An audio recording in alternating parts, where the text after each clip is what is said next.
कि कांग्रेस ने कितना डेंट यहाँ पर किया है आम आदमी पार्टी को। जिस तरह पंजाब में आम आदमी पार्टी ने कांग्रेस को डेंट किया था, ठीक उसी तरह से यहाँ पर अब ये जो सबसे पहले सुबह जो एक बयान आया था अब्दुल्ला का, उमर अब्दुल्ला का, तो उन्होंने कहा आपस में लड़ो। तो वो जो बात कर रहे थे वो इतिहास में जाते हुए कह रहे थे कि पंजाब में क्या हुआ।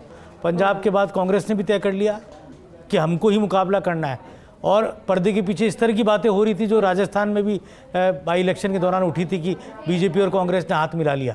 तो ठीक इस तरह की बातें वहाँ पर पर्दे के पीछे हो रही थी कि एक बार आम आदमी पार्टी को सत्ता से हटाओ और उसके बाद आने वाले समय की तस्वीर को बदलो राजनीतिक तौर पर। तो आगे का फ्यूचर को देखते हुए कांग्रेस पार्टी ने ऐसा किया है। ये ठीक उसी तरह से है जैसे कांग्रेस पार्टी लोकसभा चुनाव में उत्तर प्रदेश में आगे बढ़ी है। ठीक है, ये उसी तरह से है जैसे कांग्रेस पार्टी ने बीते विधानसभा चुनाव में बिहार के अंदर वहाँ पर काम किया था। तो राहुल गांधी की सोच है, मैं इस सोच को वाकई में ठीक मानता हूँ कि अभी चलो आपको कांग्रेस का पेरेंटल वोट नहीं मिल रहा हो, लेकिन यहाँ सबसे बड़ी बात महाकुंभ को भी जोड़ना होगा इस पूरे चुनाव से।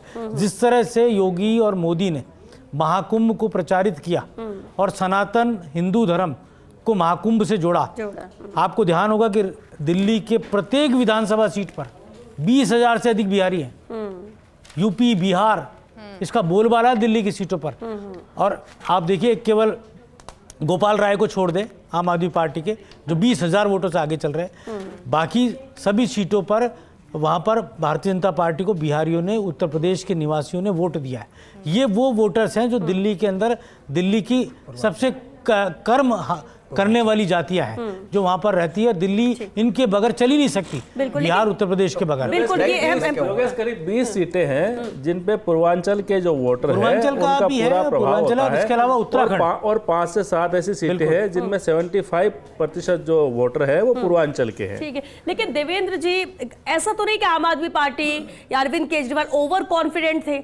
अगर आज के वक्त में कांग्रेस और आम आदमी पार्टी साथ होती तो क्या आपको लगता है दिल्ली की तस्वीर या जो रुझान या परिणाम आ रहे हैं वो थोड़े अलहदा होते? नहीं, देखिए ओवर कॉन्फिडेंट तो हम नहीं थे, लेकिन जिस तरीके की परिस्थितियां हमारे साथ बनी, जिस तरीके से हमारी टॉप लीडरशिप 2 साल भारतीय जनता पार्टी की साजिश के तहत जेल में रही, उसके बाद हमको पिछले 6 महीने हमारे पास ऐसे थे जिसमें हम काम कर सकते थे। उसके बाद में जितना कम समय मिला, हमारे टॉप तीनों नेता हो या हमारे कम्युनिकेशन इंचार्ज जो थे विजय नायर वो हो, हमारी पूरी जो फंक्शनिंग थी उसको भारतीय जनता पार्टी ने बंद करवा दिया। दिल्ली की जनता के काम भारतीय जनता पार्टी ने रुकवा दिया और कहीं ना कहीं जो मैसेज जो था वो हम पर थोप दिया गया कि हम काम नहीं कर रहे हैं, जबकि पिछले 10 साल में हमने तमाम काम किए, बिजली से लेकर के स्कूल से लेकर अस्पताल तक के। तो कहीं ना कहीं किया होता तो वो दिखता और फिर ऐसे परिणाम नहीं आते। नहीं, देखिए आशीर्वाद उनके संविधान को और कोंडली के माता बहनें बुजुर्ग युवा साथी जिन्होंने अपना मत अपने बेटे को दिया भरोसे के साथ, जिम्मेदारी के साथ, मैं उनको विश्वास दिलाता हूं कि आपका बेटा, आपका भाई आपका पूरा विश्वास निभाएगा और कोंडली के घर घर तक जैसे मैं पहले जाता था एक एक काम कराने का काम करूंगा।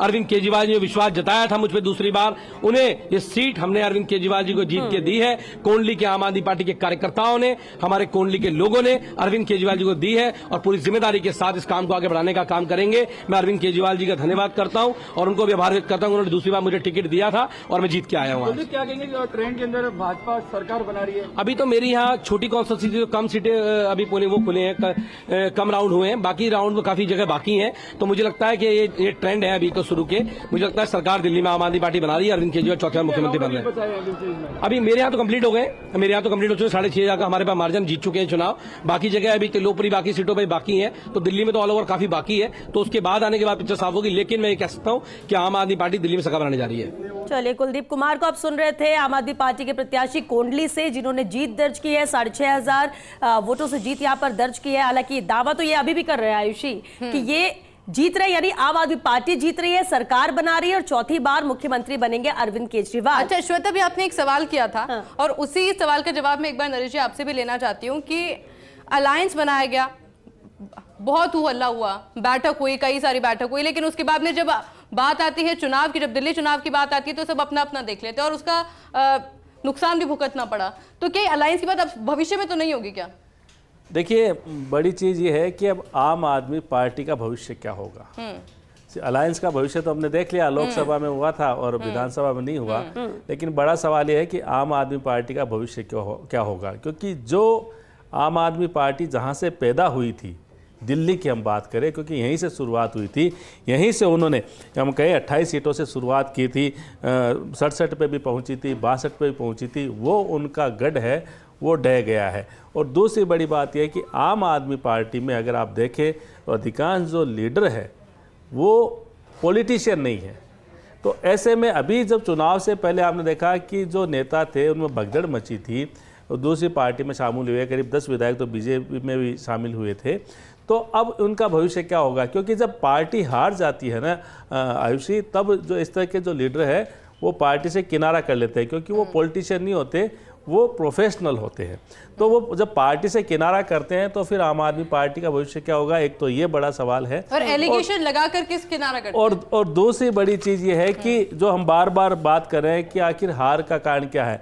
अभी कुछ देर पहले अन्ना हजारे बोल रहे थे, आम आदमी के पार्टी के प्रवक्ता ने, शायद सुना है नहीं सुना मुझे पता नहीं, उन्होंने 2 बात कही थी कि चुनाव जब लड़ रहे थे तो चरित्र का नाम ले रहे थे, लेकिन जब जेल जाते हैं तब शराब कांड आता है। यानी बात चरित्र की करते हैं और जो काम जो करते हैं वो अलग तरह का होता है। तो ये वो मुद्दे हैं जिनको जनता भी देख रही थी, क्योंकि जैसे मैंने कहा कि शुरुआत में जो दौर चला था जिसमें वो 62 सीटें या 67 सीटें जीती थी, और उन्होंने जो कांग्रेस का वोट बैंक है उसमें जो सेंध लगाई थी, दलित वोटों की हम बात करते हैं, करीब 17% दलित वोट है जो दिल्ली में, इसके अलावा 12% मुस्लिम वोट है। ये वोट बैंक है जो कांग्रेस का था। उस वोट बैंक